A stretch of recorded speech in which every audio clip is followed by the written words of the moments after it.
What do you got for the offering? No, it isn't. And it's Valentine's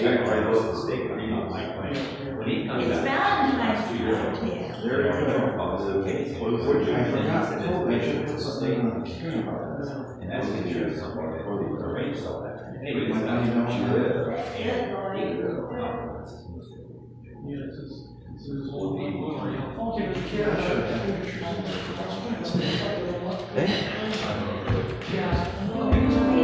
makes sense.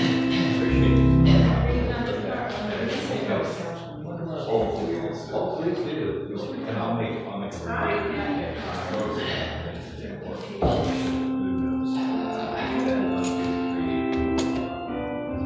Do you have a shirt for every team? No. There's only one team. There's only one team.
Words by Confucius.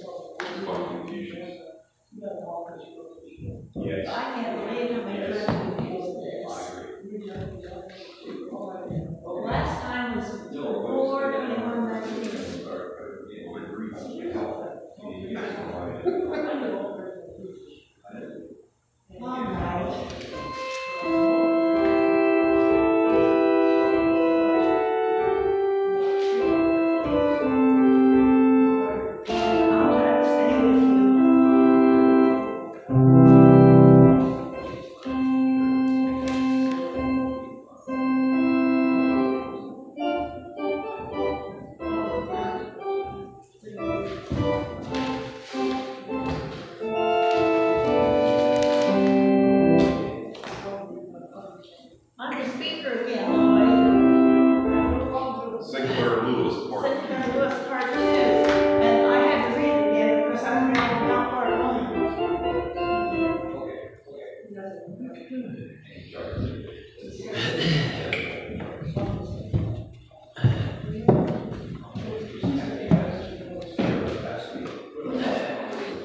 See, you got the other thermostat up. Yeah. And there was too much pain running back. I'll see if I can pick up a 7-day programmable one. They've got them in ours for like 10, 15 bucks. Chaz likes to come down and turn it up. He wants to keep doing that? Okay. Did he turn the boiler up, or did he leave it? He turned the boiler up too? Well, yeah, he turns the boiler up and turns the thermostats up. Okay. And did he turn it up as high as he has done in the past, or did we just do a test and not turn it up? I wasn't in town that, got to thinking about it. We was talking about when we run it during the week at 120 degrees. Right. It doesn't heat the, well, we don't run the thermostats up, but I don't have much confidence in it's going to be able to heat the building at 120 degree temperatures. Okay. The automatic thermostats would be sort of a waste. We could make the boiler so put a second thermostat on the boiler. Right. One set at 120, one at 180. Right. Then one of these programables to select which thermostat we use. Right. We can set it up automated, but it requires draining the boiler. Oh, we don't want to do that. So, yeah. You know. As long as he doesn't mind doing it. I was just trying to find some way to do it from home. Yeah. So we could, at 5 o'clock in the morning, turn it up rather than having to run high. Those kind of thermostat we had on there, we needed an external power source. Right. Otherwise it ran the batteries down. Right. We can do it with a programmable thermostats. The programmable, and they're cheap, we could do it. But you still got to come down and turn the boilers up. Right. So. Well, that's what I was wondering, because the Sunday he wasn't here, I came in an hour before church, and I didn't do anything with the boiler. I just turned the thermostats up, and it was chilly in here, but it wasn't like cold. Okay. And if I'd have done it 2 hours earlier, it might have actually. It did bring the heat up? Yeah, it brought the heat up. So it would heat more at 120 degree weather. Yeah. It's maybe we still need to try that. See what I think it's worth a try anyway, because, you know, we're looking for 65, and the boiler's 120. Yeah. It won't heat as fast. But I think it still will heat. And the only reason if Mike Brand says there's something about it's not efficient if you leave it set low, we'd have to talk to somebody about that. But it seems to me it's a lot cheaper. Well, to heat the water. Efficiency comes into how much you run the pumps, I would say. Well, if it was set at 120, the pumps are going to run more, but they run all the time anyway, don't they? Well, yeah, that's right. I think. So. Yeah. Okay, that was my fault because I was talking. I love your tie. All right, this is Tim the Tool Man. This is my Binford Tools. Just fix it or just do it.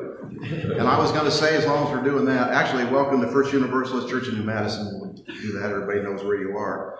A thought occurred to me this morning as I was pulling this tie out. I'm kind of running out of fun ties.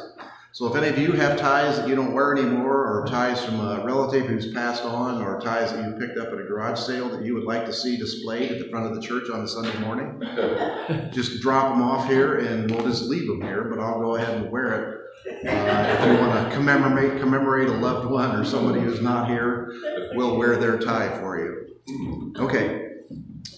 Any announcements? Oh, first of all, Whodey! Yeah. It's going to be a good Sunday. I hope everybody has plenty of provisions set in. We don't usually watch football, but I think today probably we will just for the fun of it because it is the Cincinnati Bumbles. So. It's a hot from the state of Ohio. Yeah, it's Ohio. So and it's Cincinnati. It feels like a home city. Really, it feels because I spend as much time down there almost as I do in Dayton. They've got some Cincinnati Art Museum is fantastic. The Union Terminal. If you've never been there, there's 5 museums in that one train station. And that train station was built in the 20s and 30s, and it is an Art Deco masterpiece. It is unbelievable just to go in there and look around and stand and look at the outside of it. And just imagine what life was like in those days. When those big museum too. Yeah, and they have the history of Cincinnati. They have a museum down there with a steamboat, an operating steamboat in it. They also have the prehistoric, the Natural History Museum, where you can see mastodons and saber-toothed tigers walk through a tunnel. It's just a fantastic place. So, any other announcements? Just a reminder that our board will meet on this Tuesday, the 15th, and anyone's welcome to attend. But we will be meeting at 7 o'clock here at the church upstairs. Okay, Tuesday at 7. Everybody's welcome to attend. Hopefully you're vaccinated if you want to attend, because all of us are. If you're not, feel free to come. Just wear a mask and stay away from all of us. You can also attend. I think hopefully Emerson will be available. That we'll set up we've got one of those conference phones that you can speak and hear from a distance. So you can call into the conference number and you can listen to the board meeting, and you can actually contribute if you want to do that. We would encourage everybody to do that if they would like to. The more input we get, the better. Anything else? Valentine's Day tomorrow. I totally forgot about it when I was doing the slides, so I don't have any Valentine's Day slides. So if the way I go, I'll probably throw one in for next week. Anything else? All right, our prelude is 304. That is A Fierce Unrest, and that is in your hymnal, 304 in your hymnal, and you can follow around. Roberta informs me that the lyrics in this are pretty interesting. So.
Sometime. If you follow the words along, sing we no governed firmament, cold, ordered, regular. We sing the stinging discontent that leaps from star to star. This is truly a hymnal that we'll have to go with. I had marked that we were going to use it May 3rd, 2020, but then I have church closed beside it, so I dug it out for today, which I thought was an interesting thing. Well, this will be actually, and I am behind everything else, we're going to do a Black History, since February is Black History Month, somewhere along in here. And Derek's going to be here at the end of the month. And I wanted to do one on the Black History Museum in Dayton, and also on the Holocaust Museum in Dayton. So there's lots of stuff piling up here, so it may not be totally topical. But this would be a good one to do for the Black History Month. Okay, Roberta's bringing the second half of her Sinclair Lewis this thing, so I've got a Sinclair Lewis picture here on Main Street. What I talked to you about before, doing a legislative roundup, this time I'm going to give you a couple quotes, which I just can't pass up, and part of it is humorous and part of it is incredibly sad. The first quote is from Representative Thomas Massey from Kentucky. And this was spoken out on the floor of the legislature. Over 70% of Americans who died with COVID died on Medicare. And some people want Medicare for all. Medicare is not the reason they died. This is what's called correlation is not causation. Because everybody who's on Medicare dies of something does not mean that Medicare caused them to die. This is a representative from the great state of Kentucky. All right, and I was only going to do one, but then I stumbled across this other one, so I have to do this one too. Not only do we have the DC jail, which is the DC gulag, now we have Nancy Pelosi's gazpacho police spying on members of Congress. I think she meant to say Gestapo, meaning Nazis. But if she doesn't know what gazpacho is a Spanish cold soup made with tomatoes and a bunch of vegetables.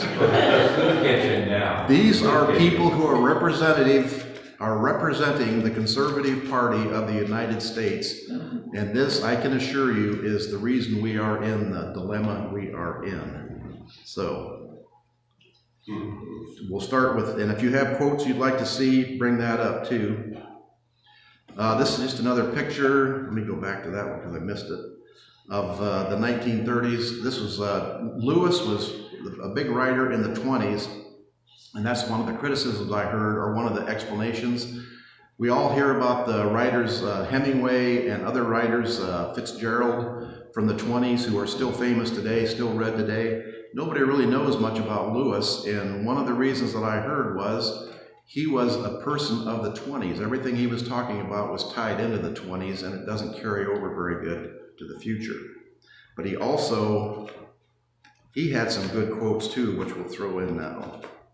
Advertising is a valuable economic factor because it is the cheapest way of selling goods, particularly if the goods are worthless.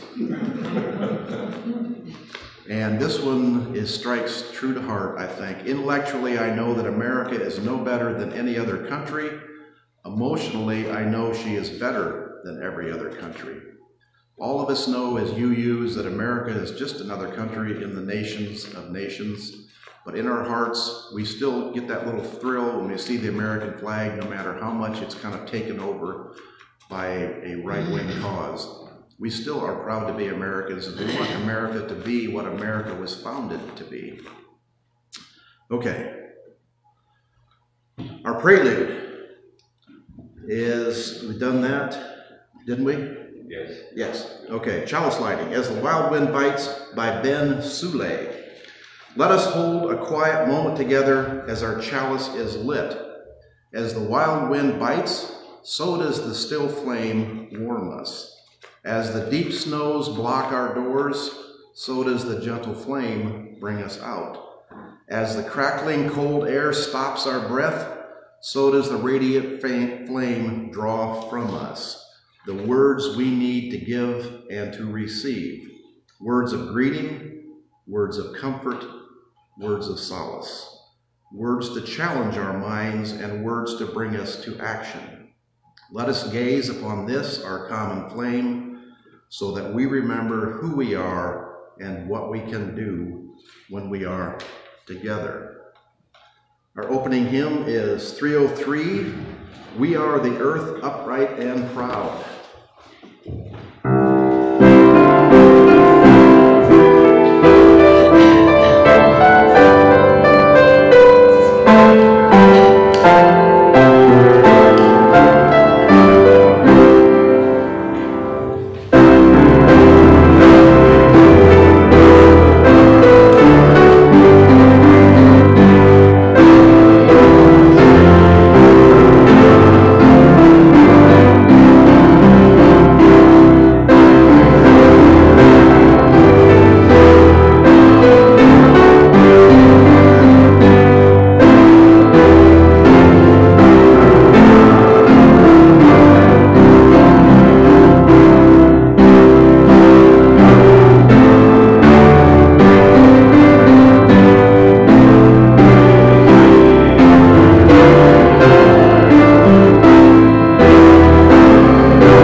week. Our labor is our strength. Our love will win at length.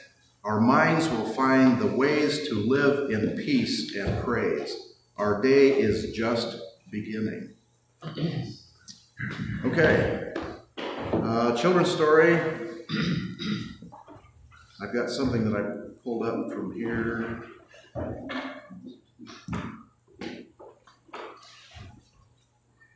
This is a little vignette, a little thing from Minnesota.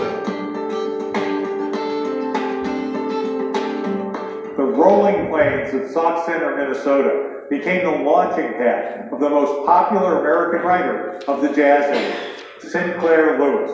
In 1920, America was rocked by the publication of Main Street, a satirical novel ridiculing middle-class values and American smugness. He was called the conscience of his generation, and his novels, which horrified the literary and political establishments, went on to become required reading in English classes for decades.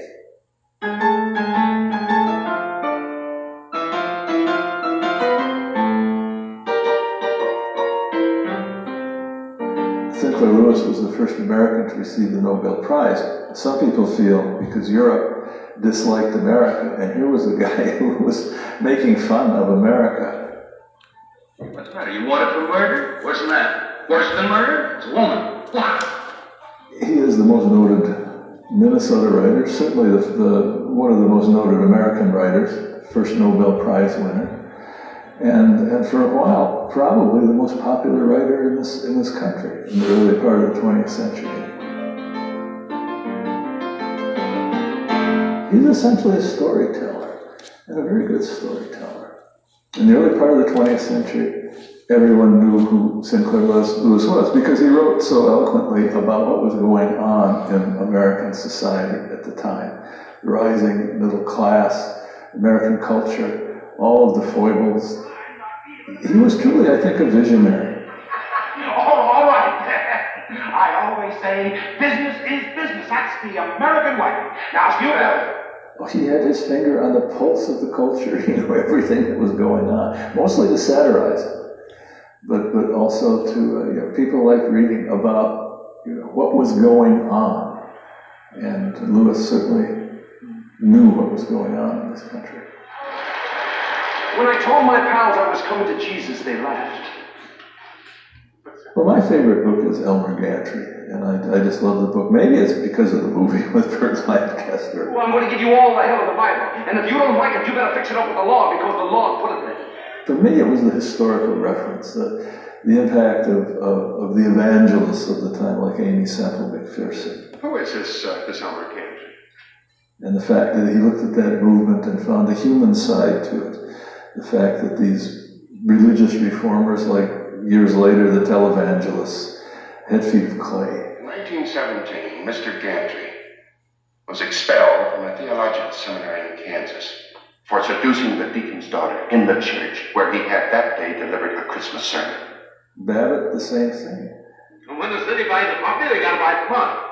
Well, that doesn't sound exactly honest. I don't see why women can't understand the simplest business deal. Babbitt, which I take as truly a visionary work. Lewis looking at what was happening to American culture because of the automobile. Your wife wouldn't grudge me our friendship. That would be too mean. Well, women are funny that way.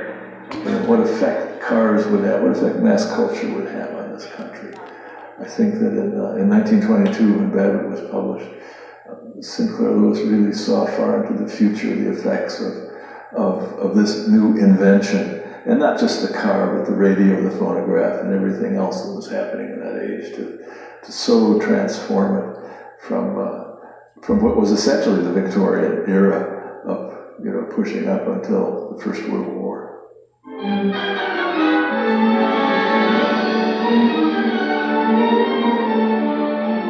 Certainly the book that all Minnesota school children read for many years was Main Street, and it remains his most famous and well-known book. And that was an attack on the provincialism of small-town America, especially small-town Minnesota. Then you think as they do? No, darling, don't get me wrong. See, they're rather a conservative crowd. They're swell people, but just don't ever give them a chance to criticize. Sauk Center, his hometown where he grew up, which he called in his writing Gopher Prairie. The narrow-mindedness of the people, the total boredom of living in a place like that, the way that all culture seemed reduced to the lowest possible common denominator, all those things were certainly present in that book. Well, I guess it's you that rescind. For what reason? Say, plenty of them. In the first place, you grabbed off the best bachelor in town. The second place, you're a stranger. They were just waiting for something to crack down on. And did you leave with your chin? Sinclair Lewis was, for a while, one of the best-known writers in this country and one of the most popular. His satire, especially, was what gave him stature. Don't you believe in goodness and decency? Holding people together? No. No, I only believe in love. I think a great deal of what he wrote about was tied to the 20s and 30s. They just about scares me to death. Every time this toaster jumps, I gets me a new gray hat. I never can understand these newfangled gadgets. When I had to teach Main Street, it was one of the hardest things I ever had to do as a teacher, because the students were almost in open rebellion, because they just did not like the book, because of all of the getting bogged down in all of this material from the 20s that they didn't understand. Lewis has really tended to fall out of the canon. He's no longer there with Fitzgerald and Hemingway and Faulkner. And my thought of that is simply because he was just too limited to the 20s. A great writer of the 20s, but still unable to transcend it in important ways.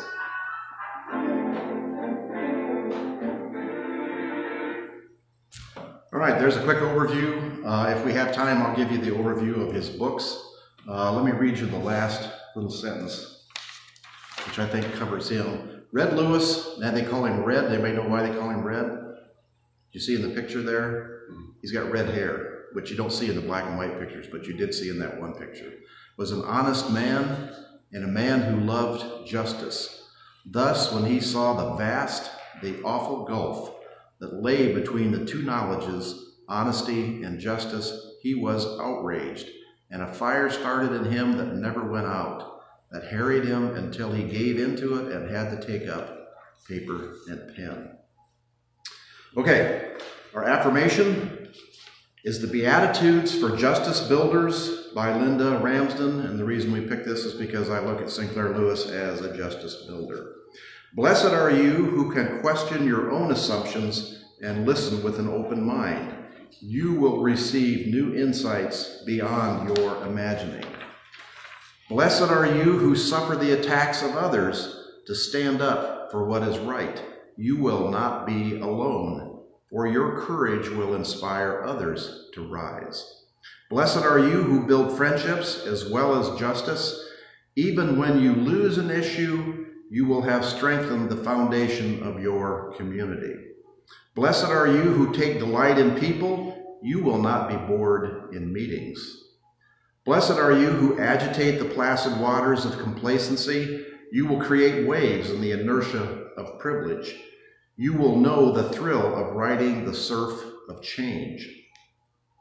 Blessed are you who lead with enthusiasm and confidence, resisting temptation to shame the apathetic or self-absorbed.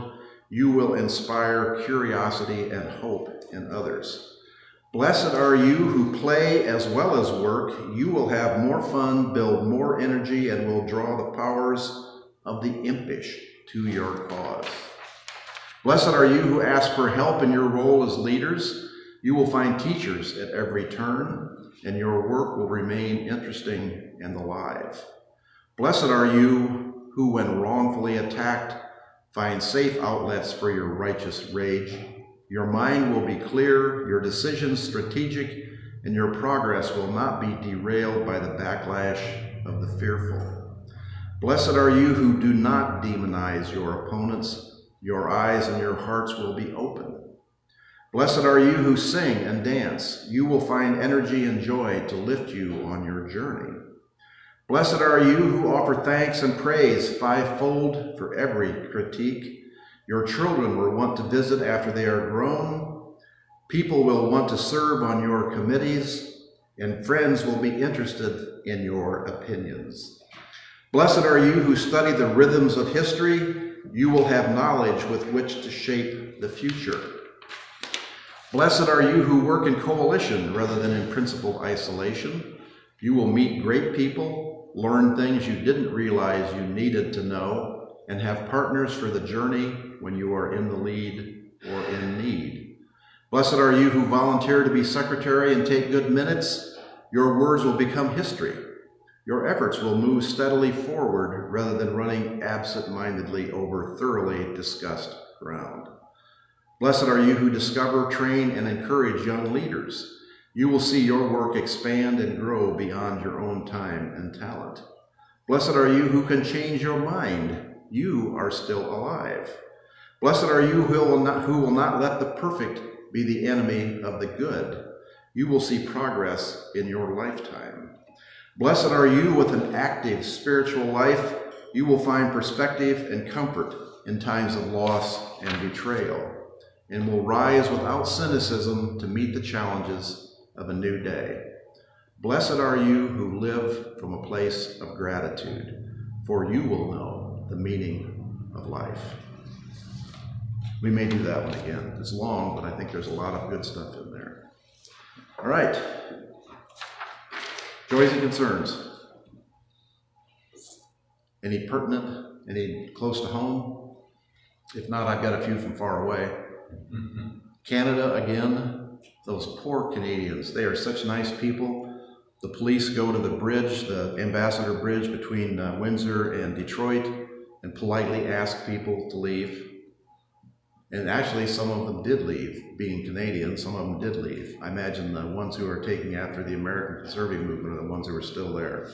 But they are still struggling. This has been 3 weeks, almost a month, having the streets of Ottawa blocked and the transit points between the countries blocked. And still seeing Nazi flags, still seeing Trump 24 flags. What are those doing in Canada? So, all right. I guess on a more humorous note, if you remember when President Trump was railing against the low flow toilets and the low flow showers, saying you have to flush the toilet 10 times, 15 times. I guess we know why he had to flush it 15 times.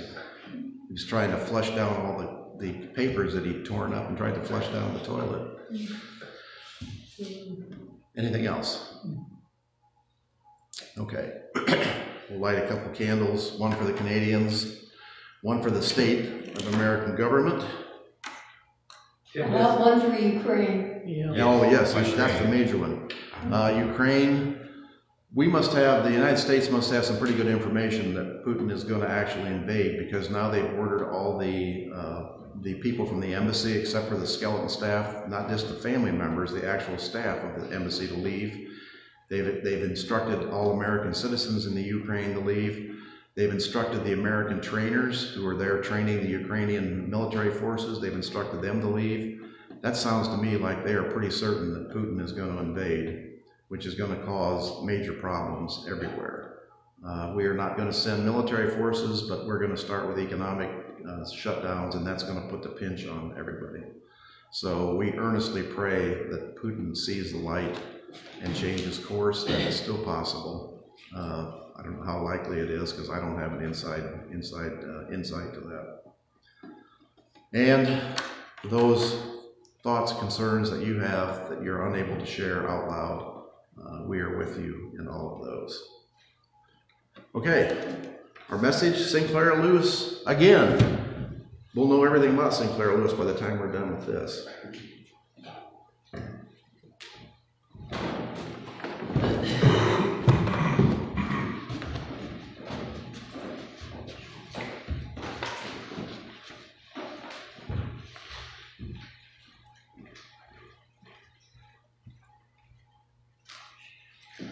You all can hear me, I guess. I had to go over all my notes again because from last Sunday I, of course, had forgotten so much.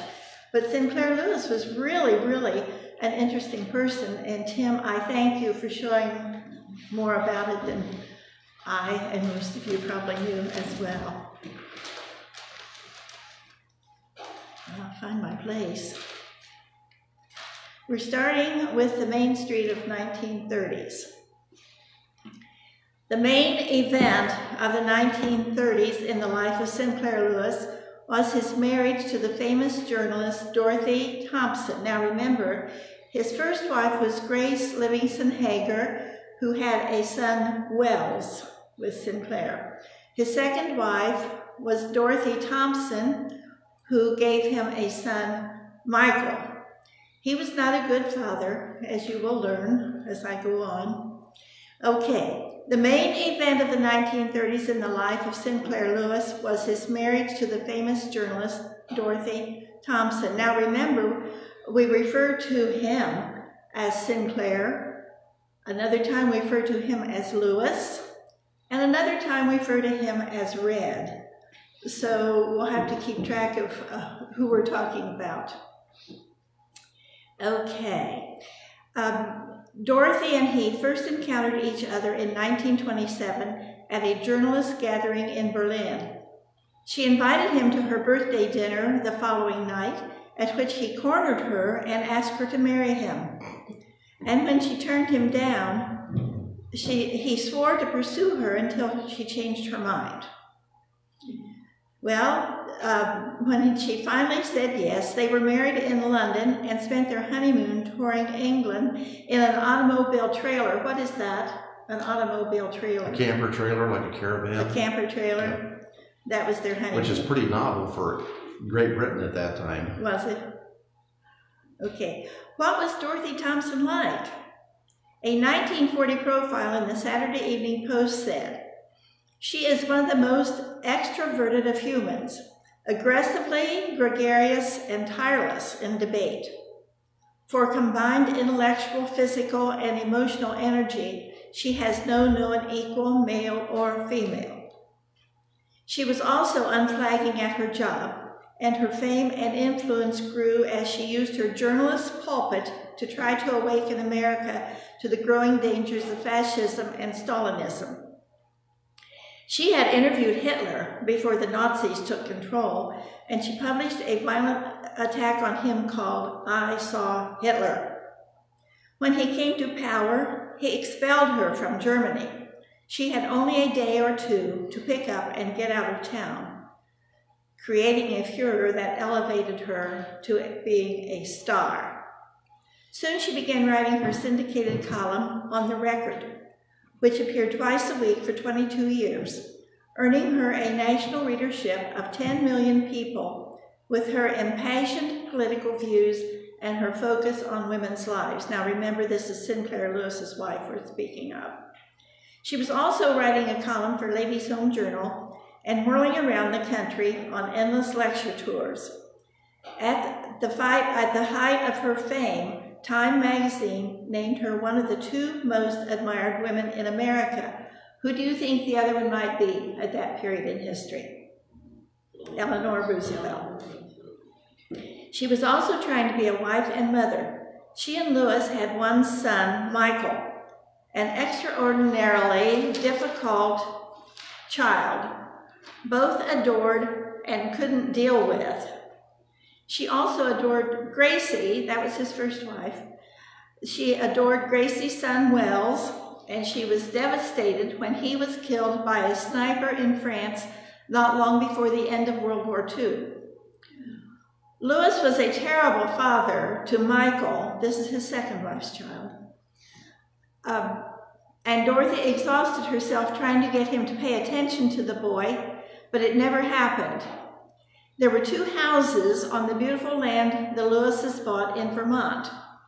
Mama and Papa lived in one, and little Michael, plus nurses and attendants, lived in the other, because Sinclair Lewis would have nothing to do with his son living in the same house with him.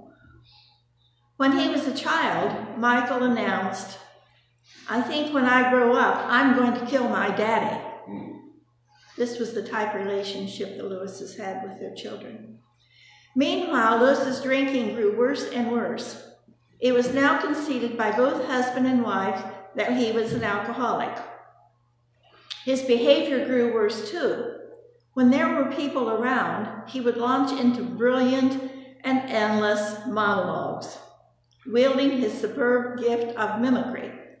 Sometimes the speeches went on for an hour or more until his audience fled. When drunk, which was much of the time, he would insult people, abuse Dorothy, fire assistants, only to rehire them the next day with effusive apologies. One of them was the young John Hersey, years before. Is it Hiroshima or Hiroshima? Take your choice. John Hersey would later say, "I must have been too young to recognize the bitterness of an exhausted gift, and of course I was ignorant of his drinking history." Sinclair would also abuse students whom he had agreed to teach and people who had come to hear him speak. At a lecture at Wesleyan College, tell me where Wesleyan College is. Wesleyan? It's in Ohio, isn't it? Yes. That's Ohio. Where is it? Ohio Wesleyan in Delaware. Delaware, And okay. there's probably other Wesleyan colleges. That's a pretty common name, yeah, for Methodists. Yeah. Okay, well, I knew there was a Wesleyan College in Ohio, but I didn't know where. Thank you.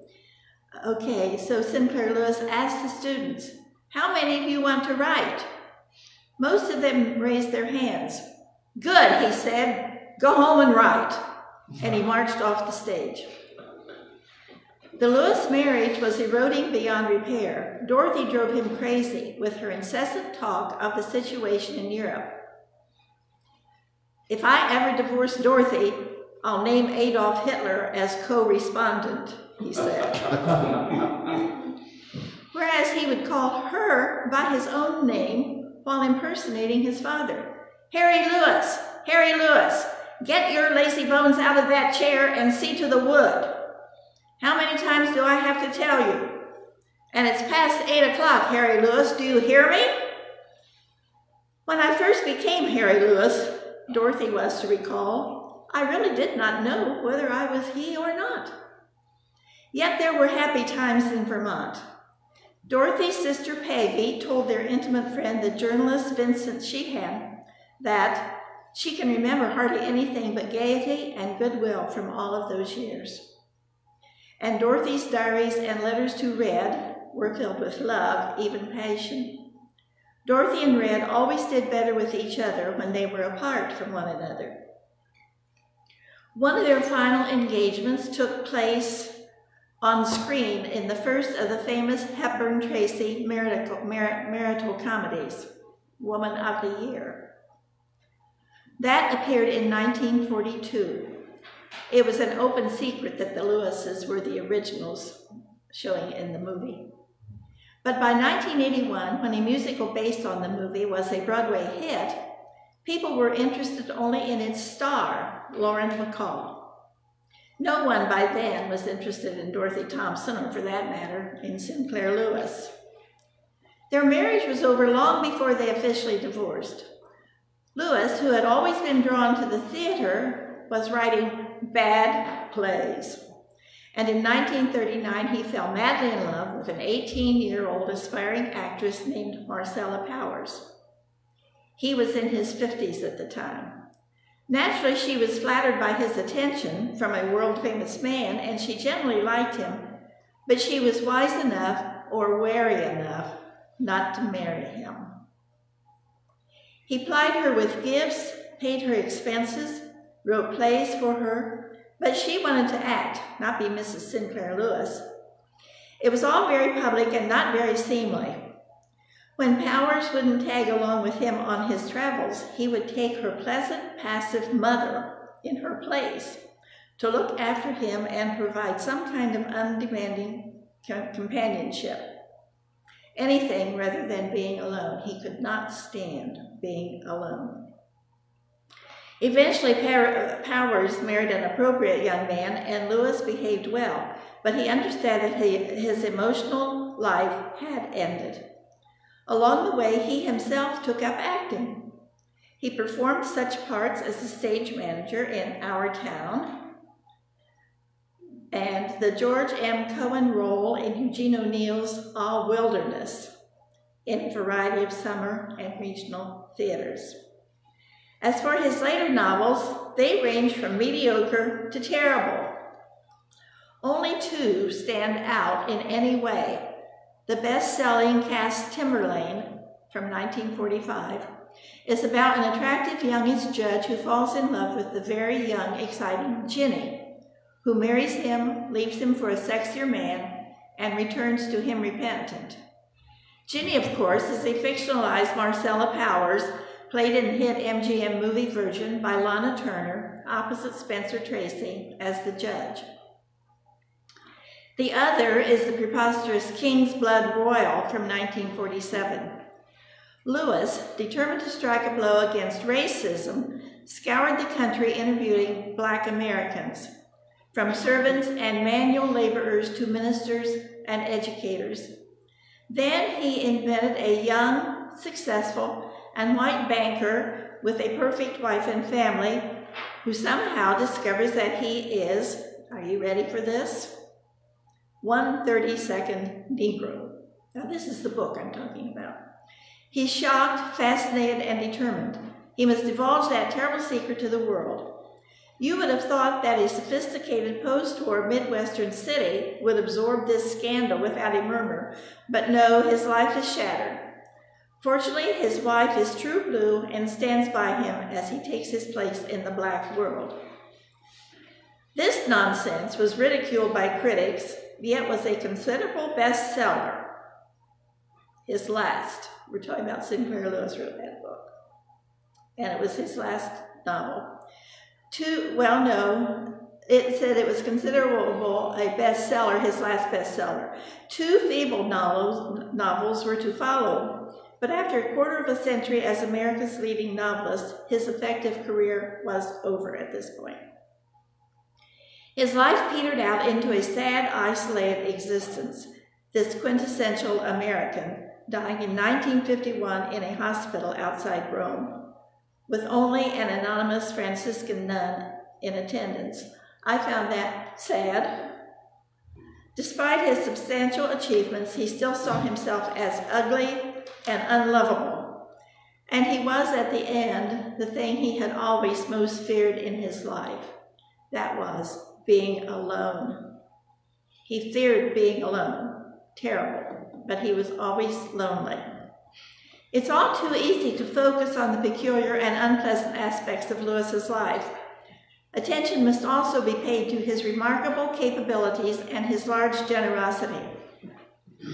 He never stopped encouraging and helping young writers. He just loved talent wherever he spotted it. He may well have been the most widely and deeply read person of his era, and what he read, he remembered. He could, and did, spew forth pages of his favorite authors. Dickens, above all others. His superb Nobel speech is mostly a paean to American writers. First and foremost, Dreiser, who I don't know. Dreiser, D-R-E-I-S-E-R? Theodore, yes. Okay, thank you. With whom he had had a violent altercation, but whom he now credited with liberating American writing from the gentilities of William Dean Howells.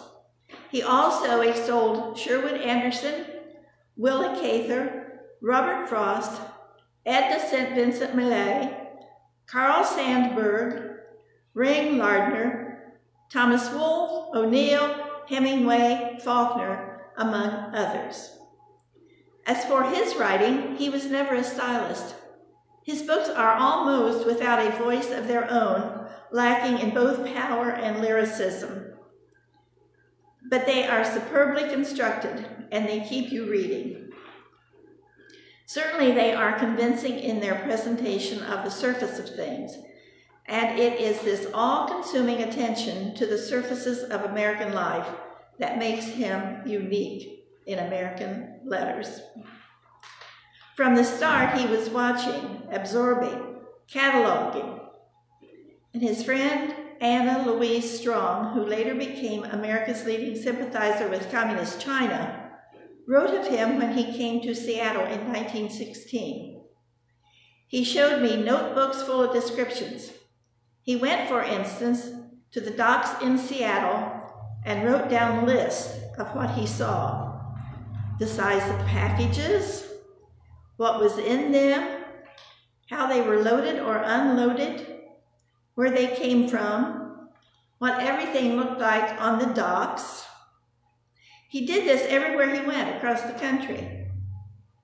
In a sketch of himself never published in America, he wrote, "My real traveling has been sitting in Pullman smoking cars in a Minnesota village, on a Vermont farm, in a hotel in Kansas City or Savannah, listening to the normal daily drone of what are to me the most fascinating and exotic people in the world, the average citizens of the United States." The end. I never knew anything about Sinclair Lewis, and I was very interested and absorbed all this. Of course, I know there's much more, but I hope that you enjoyed hearing about him. That's Did he have much, obviously his second wife was much into world affairs, and particularly European and what was going on. Did he have any commentary or any writings on that, or was most of his domestic in terms of what he wrote in his commentary? It was domestic. Yeah. He did have one of his later novels, Dodsworth, was on an American businessman who sold his business, was a millionaire, took his wife to Europe and traveled around all through Europe, Paris, London, Turin, Italy, Rome, Italy. And he wasn't exactly the ugly American, but it was a picture of an American, rich American traveling in Europe, but it was the Sinclair Lewis take on it. His wife was a social climber, wanted to meet the Pope and wanted to be with all the rich people, and he just wanted to see the real people. He was an engineer in his business, so he wanted to go to companies that made things in Europe. He wanted to see how the Eiffel Tower was made, et cetera, et cetera. And of course, the one thing I noticed about almost all of his books is that unhappy, lonely because as an alcoholic, he entertained people, people came to him, wanted to be with him, and then he insulted them and was disappointed in them because they were the average small-town Americans with small minds and that he wrote about. And he couldn't stand that, and yet he couldn't see beyond it. He couldn't find that faith in people to overlook those little foibles that everybody has. Nobody's perfect, and he obviously wasn't perfect either. And he, I think, was angry with himself and angry with anybody else who wasn't the picture that he wanted to create. Remember, he said he was really proud, he wanted to be a good American, he really thought America was a good country, and yet he knew that America had its problems. I don't know whether he was bipolar. I mean, he obviously had some pathology is there. And not uncommon for alcoholics to be the friendliest, most generous, nicest people, and then turn on a dime and be the most insulting, nasty people in the world, and then be totally ashamed of it the next day and ask for forgiveness, and then do it again, and then ask for forgiveness again, and then do it again. And keep on doing it. And keep on doing it until they drive everybody around them away. That's the sad commentary, I think, on his life. But he truly saw America for what it was, the goodness in the small town, the community in the small town, but on the other flip side of that small-mindedness in a small town. If you don't do what we want you to do, if you're not like all the rest of us, then there's something wrong with you, and they will drive you out of town. Did any of you besides myself see the movie Elmer Gantry? What did you think? It's been so long. Oh, it's been so long. I know, but I had a babysitter that day, so I could go see Elmer Gantry. Elmer Gantry was a perfect example. That was the guy, remember the quote that was in the thing that I read, or the thing that I played for you? He was thrown out of theological school because he seduced, and that they were using the nice word for seduced. Was it by Gene Simmons in the movie? Yes. Yes. The president's daughter in the chapel, the day he delivered the Christmas sermon, he had a tremendous gift. And you saw the little excerpts we played about the Bible, and if you're against God, God will be against you. And yet, he saw people who they really were, and he was like a con man at heart, because he could go out and speak and get people to follow him. But he also loved alcohol. He was an alcoholic. He loved women, and he played around with women all the time. And he brought people in. And that was the kind of the story of Elmer Gantry, that once again, that flawed character who had the ability to do tremendous amounts of good, to bring people to Jesus and to strengthen people in their hour of weakness, and yet he couldn't help take advantage of them when he had the opportunity. And he was kicked out of seminary. Yes. Yes, and then he showed up in this small town portraying himself as a minister. And but I don't think I read this little blurb that I put on my paper. Burt Lancaster won an Oscar for his 2.5 hours portraying Elmer Gantry as a flawed preacher. It was a 1960 movie from his 1927 novel. And we all know that that's real. I mean, Tammy Faye Baker, the Bakers, I mean, Jimmy Swaggart, we all know the exact same people. Elmer Gantry was not only in the 60s, he went along in the 70s, the 80s, and the 90s, and those people are still there. Trump's personal minister is a woman from Florida who has a giant church, who does exactly the same things, who lives out the same life. The guy that runs Liberty University. Being caught on the yacht with his wife's girlfriend, his girlfriend, which is his wife's friend, whichever, I don't know exactly what it was. But I mean, this is not, and yet the people follow these flawed characters because of their personality, because of what they say in public, not because it's, when we say, you know, pay attention to what they do, not what they say, nobody really does. They pay attention to what they say and not what they do. They're doing the opposite side.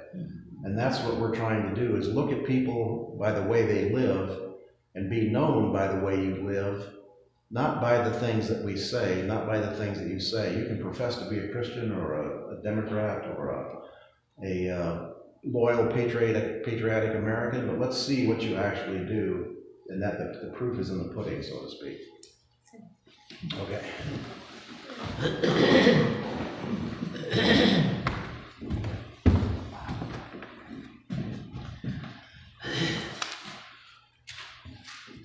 Okay, our offering. And as a tribute to Valentine's Day, Lloyd's going to play And I Love Her while we throw money in the pot. So feel free to, as I always say, put it in, take it out, whatever your needs are, we are here for you.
is 186, Grieve Not Your Heart.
To live by, be fair to people when they err, be good, no, when good your pleasure show, their faults be quick to understand, in judging them be slow.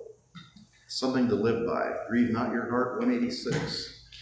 Okay, closing words. There are more day-old donuts and week-old donuts from last week. Feel free to partake. And our closing words is Winter is Crucible by Catherine May. The changes that take place in winter are a kind of alchemy, an enchantment performed by ordinary creatures to survive. Plants and animals don't fight the winter. They don't pretend it's not happening and attempt to carry on living the same lives that they lived in the summer. They prepare. They adapt. They perform extraordinary acts of metamorphosis to get them through. Winter is a time of withdrawing from the world, maximizing scant resources, carrying out acts of brutal efficiency, and vanishing from sight. But that's where the transformation occurs. Winter is not the death of the life cycle, but its crucible. Postlude, My Funny Valentine.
Madison.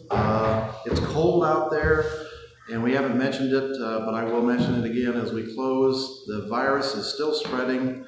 The numbers of infections are going down as it kind of wanes, but the severity is not. There are more people in the hospital and more people dying, because that's a lagging indicator, even though the number of infections are going down. So as you go out, wear your masks, wash your hands. This is not a time to let down your guard. All right, have a good week. Have a great Valentine's Day and Whodey. Good day. A big day, isn't it? A big day. Feeling pretty good. How about you? Hey, I try, you know. Check these out. Check those out. What do you think? I'm glad you did that.